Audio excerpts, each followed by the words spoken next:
Shalom, everyone. We are in the 6th chapter of Shoftim, or Judges.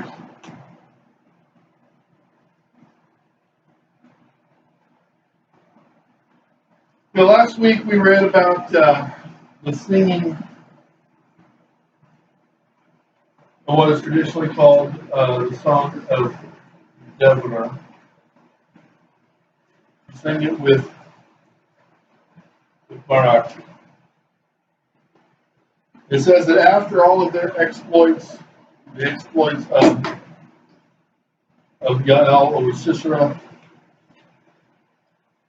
after all of the judging of the children of Israel on the part of Deborah, the 5th chapter of the book ends with the words, "Then the land had rest for 40 years." Through these chapters we read that every time one of the Shoftim, a judge is the way it's typically translated, but the Complete Jewish Study Bible tells us that the word there is actually Savior.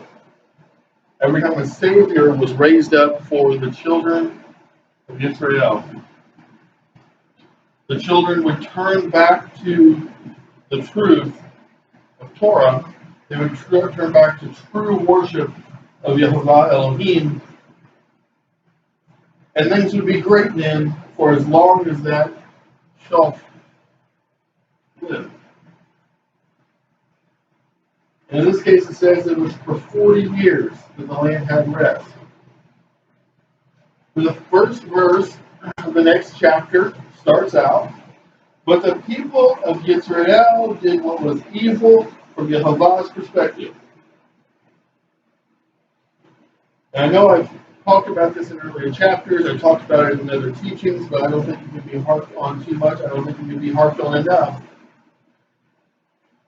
It doesn't matter if what we do is right from our perspective. It matters if it's right from his perspective. I remember the first teaching I ever heard from Richard Reeves. He was teaching on his concept of too long in the sun. And he talked about, before he was a believer, he thought he was a good person. He went to church. He did what the preacher said for the most part. And he thought he knew what sin was. He thought sin was smoking and drinking and carousing. And then one day he opened up the actual word of Elohim, and it convicted him instantly. That although those things weren't good, that wasn't the definition of sin. He learned that there's sin, and then there's this other word in the Greek that is anomia. Sin is when you miss the mark of righteousness and then realize that you did wrong, and you go back and you repent.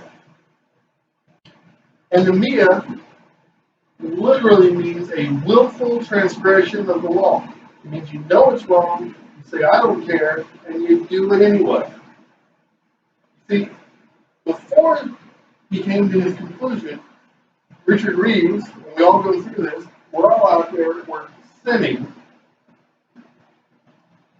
and we're not aware necessarily that what we're doing is wrong. We may know it's not quite right, but we don't know the full definition of what is wrong and what is unrighteousness.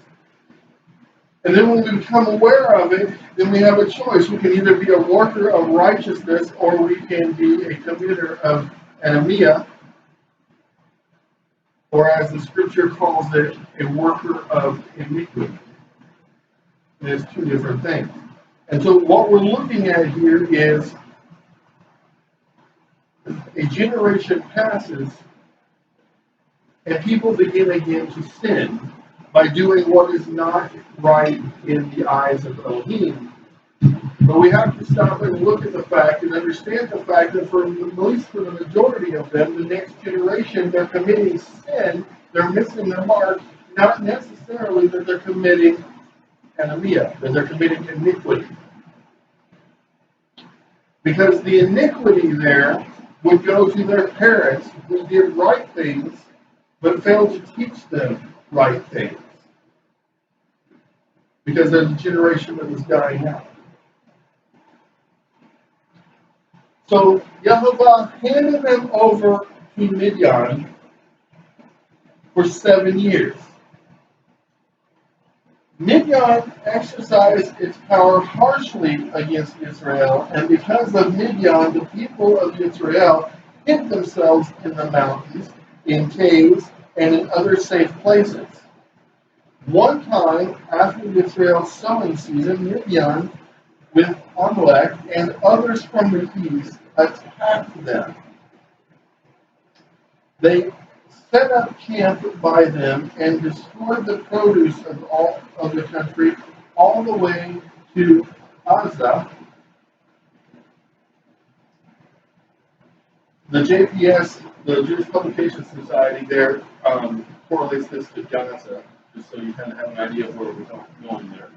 They left nothing for people to live on, no sheep, no oxen, no donkeys, for they came up with their cattle in tents, and they came in as thick as locusts. Both they and their camels were beyond numbering, and they came into the land to destroy it. Israel became very discouraged because of Midian, and the people of Israel cried out to Yehovah. You know, as I was studying on this last night, I came to the conclusion, while the previous generation was committing the iniquity of not teaching the whole truth of Torah to their children, they were, at the very least, teaching them that there was a creator, Elohim, Yehovah, who was the Elohim of their people and of their ancestors, or these people would not have been able to call out to him. And I believe we live in a time period where our world, our society is full of people who know that there is an Elohim in Israel. Okay? Who know that Elohim sent his only begotten son. Okay? To be a Shatim, to be a great savior of the people. Okay? That he is Mashiach, although they will call him other titles. But they don't really understand what it is that displeases the Creator. Okay? We live in a time, I talked last week about how the Goy or even a Ben or Matzur will go through a process until we become Ezra. Okay? Everyone in this room here is either Ezra, born under the covenant, or was a Ben or Matzur and found our way back into the covenant. But the world is full of people who have heard some of the stories of the Hebrew text, but don't really understand the definition of what sin or what anomia are.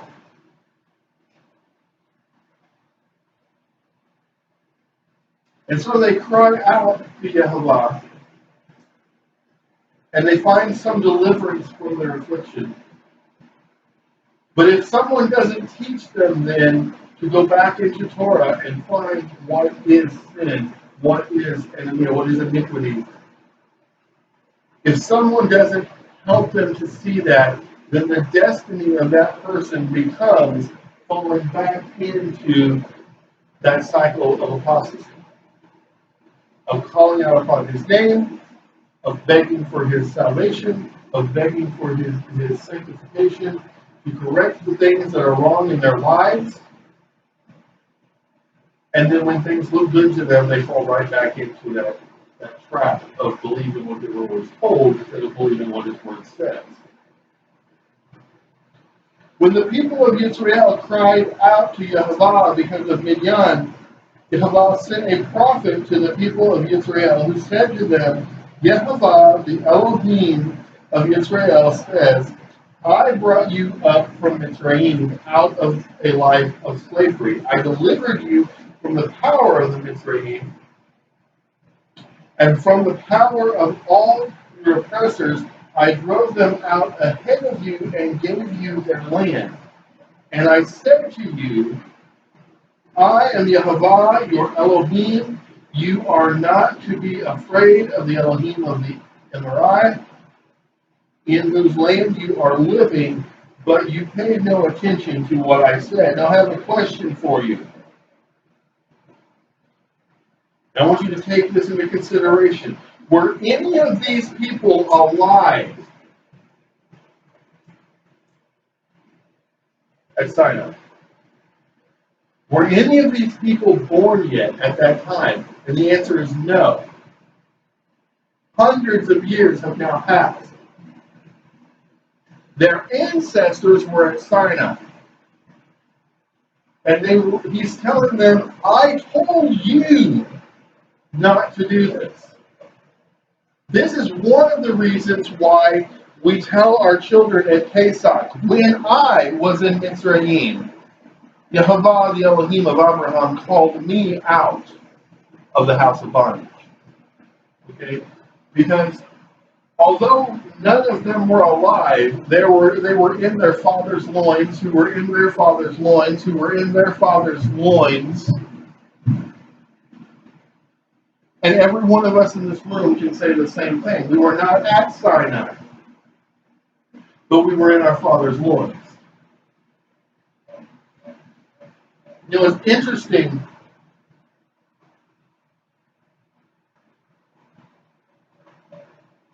It's interesting that I feel as though we have a great number of people today that this applies to. I know it applied to me at one point in my life when he was crying out to me as I was crying out to him. And I was saying, why have you forsaken me? And he's saying, because you have forsaken me. And I said, how have I forsaken you? I was too ignorant at the time of what the word said. I'd read it front to back twice, but I was ignorant of, and I didn't understand the spiritual connotation there. I had forsaken all that he told me when I was in my father's loins. Because I was at Sinai. And every person in this room was at Sinai. When 3 million of our ancestors heard the voice of Elohim thundering from the mountain. And although we had no physical bodies at the time, we didn't have ears to hear and brains to register, spiritually we were there. And so we have a responsibility to learn and understand so that we don't continue to fall back into that cycle of apostasy. It says, then the angel of Yehovah came and sat under the pistachio tree in Ophrah that belonged to Joash, the Abiazri. His son Gideon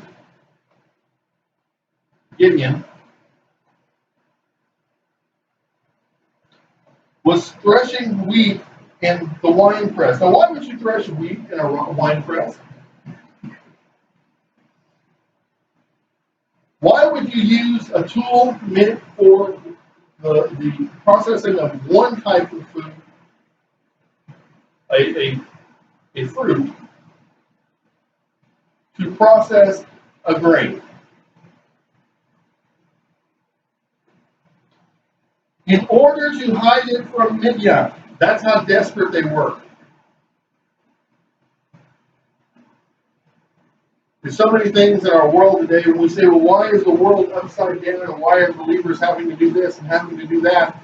And it doesn't make any sense. Why would our Elohim allow us to come to this point where we have to do these things just to be able to be kosher? And I'm not just talking dietarily there, I'm talking across the board to be pleasing to him. Why we have to go so far into such extremes to do it? I'll tell you why. It's because as a people, we're in that cycle.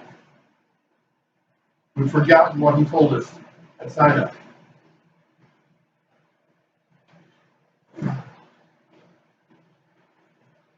The angel of Jehovah appeared to him and said to him, "You valiant hero, Jehovah is with you." "Excuse me, sir," answered Gideon.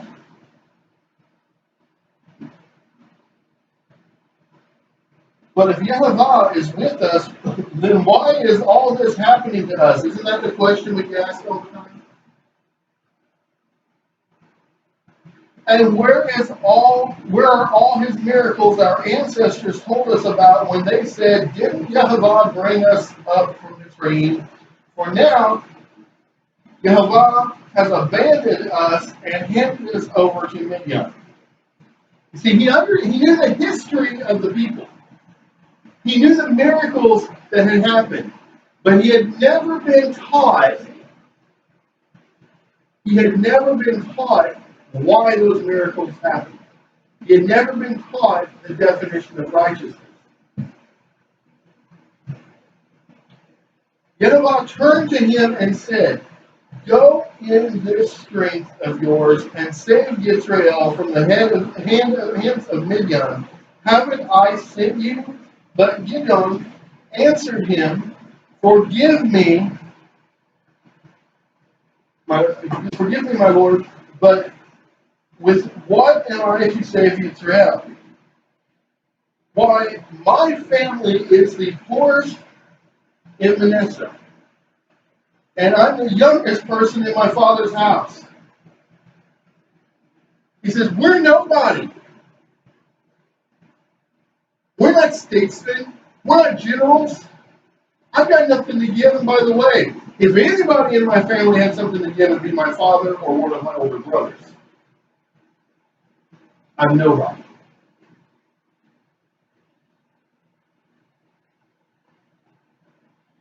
Jehovah said to him, because I will be with you, you will strike down Midian as easily as if they were just one man. You know what that means? He's going to go in, he's going to fight one battle, he's going to be done. Think about all the years that Midian had suppressed Israel. They were as mighty as locusts, as many as locusts. And they came in and reaped the fields and ate everything that Israel had planted. Year after year after year. And the angel of Jehovah says, I'm going to go with you, and you're going to beat them like they're one man. You're going to go into the fight, you're going to come out of the fight, it'll be done. Gideon replied, if indeed you favor me, would you mind giving me a sign that it is really you talking to me? Please don't leave until I go and return with a gift and present to you. He replied, I'll wait till you come back. Now you remember last week we talked some about in the Bashir, the Genesis study. We talked about, is it right to test Elohim? And I said, mainline churches tell us absolutely no. You can't test him. You just have blind faith. But I showed you where Yaakov said, I hear everything you're telling me, and if you will allow me to go on this journey and be safe, and you'll guard and protect me, and you'll get me there, and you'll get me home, and you'll get me done with this task that my parents gave me, if all of that it holds true, if everything you said holds true, then you will be my Elohim. And I said, if it was right for Yaakov, why would it be wrong for us? To say, I need you to show me something to build my faith. Now, I think you can take that too far, and you can test him and test him and test him, and finally he will say, just like Moshiach said, blessed are you who see and believe, or blessed are those who don't see and believe. But I do not believe it is wrong or offensive to him that we ask him to show us who he is, and to show us that the fruit of faith.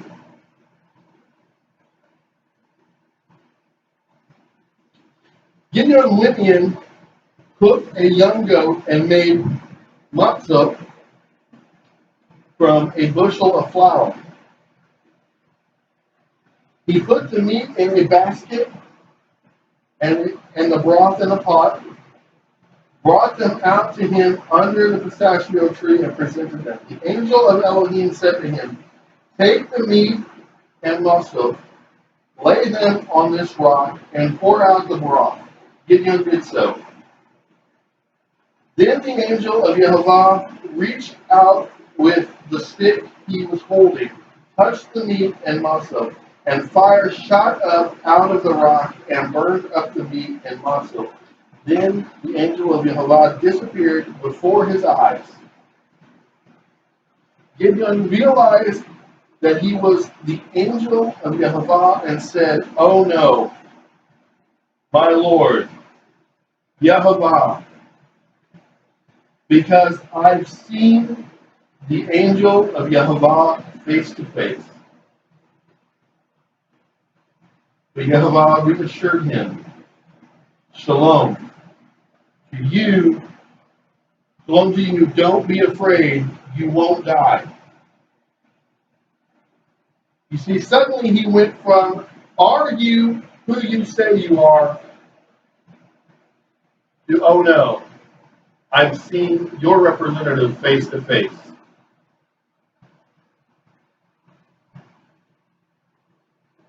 He was left in reverent awe, and you have to know that he had to believe that he was probably going to die from having had that interaction. Then Gideon built an altar there to Yehovah and called it Yehovah Shalom. To this day, it remains in Ophrah of the Eliezer. That very night, Yehovah said to him, he didn't waste any time. He got shown what he asked for evidence, and he got given an order immediately. He says, "Okay, I've shown you what you needed to spark your faith. Now show me your faith."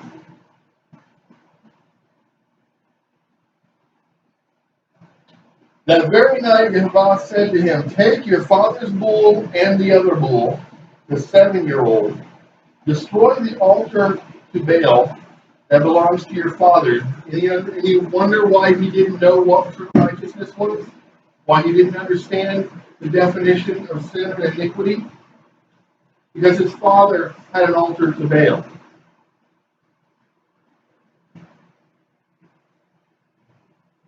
Cut down the sacred pole next to it. The sacred pole next to the altar to Baal.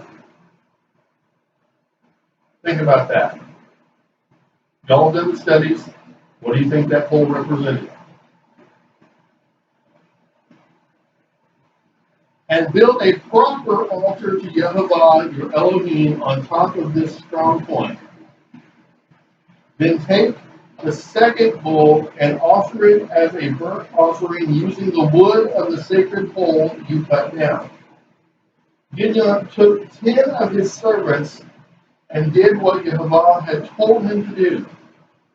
He didn't do it by day because he was afraid of the men in his father's household and those from the city, so he did it at night. When the men of the city got up the next morning, there was the altar of Baal destroyed, the sacred pole cut down, and the second bull, a burnt offering, on the newly built altar. They asked each other, "Who could have done this?" But after investigating, they concluded that Gideon, the son of Joash, had done it. "Bring out your son," the men of the city demanded of Joash, "so that he may die, because he destroyed the altar of Baal and cut down the sacred pole next to it." But Joash said to all those crowding around him, "You're defending Baal, are you? It's your job to save him? Anyone who defends Baal will be put to death before morning. If he's and Elohim let him defend himself. After all, somebody destroyed his altar. Therefore, on that day, Gideon was given the name Yerubbaal, let Baal defend. Because they said, let Baal defend himself against him, since he destroyed his altar. In other words, it was put to them, if he is such a great and mighty Elohim, why do we need to defend him? Why did he not defend his own altar? Now all Midian, Amalek, and the others from the east joined forces, crossed the Jordan, and set up camp in the Israel Valley. But the spirit of Yehovah covered Gideon. You know, I was reading another translation, the Jewish Publication Society translation last night, and it says that it enveloped Gideon. Okay? Now this is interesting because if the spirit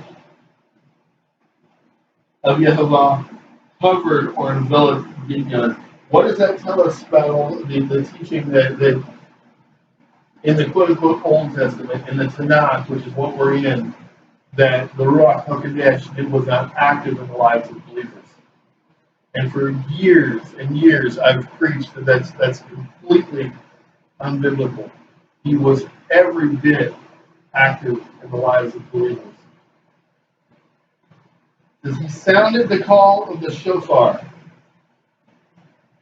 Abiezer rallied behind him. He sent messengers throughout all of Manasseh, and they too rallied behind him. He also sent messengers to Asher, Zebulun, and Naphtali, and they came up to join them. Gideon said to Elohim, if you are going to save Israel through me, as you said you would, then here, I will lay a wool fleece on the threshing floor. If there is dew on the fleece only, while all the ground stays dry, I will be convinced that you will save Israel through me, as you said you would. And it happened. He got up early in the morning, pressed the fleece together, and wrung dew out of it, a bowl full of water. But Gideon said to Elohim, don't be angry with me because I am asking one more thing. Let me make one more test, please. This time, let it be dry on the fleece with dew all over the ground. And that is what Elohim did that night. It was dry only on the fleece, even though there was dew all over the ground. You know, I've heard it preached. I've heard it preached that this was merely a confirmation that he was understanding Elohim correctly. I believe that he was doing that. I believe that he was double checking and saying, okay, you've told me this is going to happen. I'm trying to make sure this is really when it's supposed to happen. This is really how it's supposed to happen. I don't want to step outside of your will. I do want there some of that going on. But why did he do it twice? Because the man was still growing in faith. Okay, he was still learning what it was and what it is to do what we are commanded by Elohim simply because it's commanded by Elohim. But you know what he had done? He had stopped questioning whether Elohim's word was true. He was only questioning whether he was understanding Elohim's word. Now, in the earlier teaching in Genesis, I was talking about,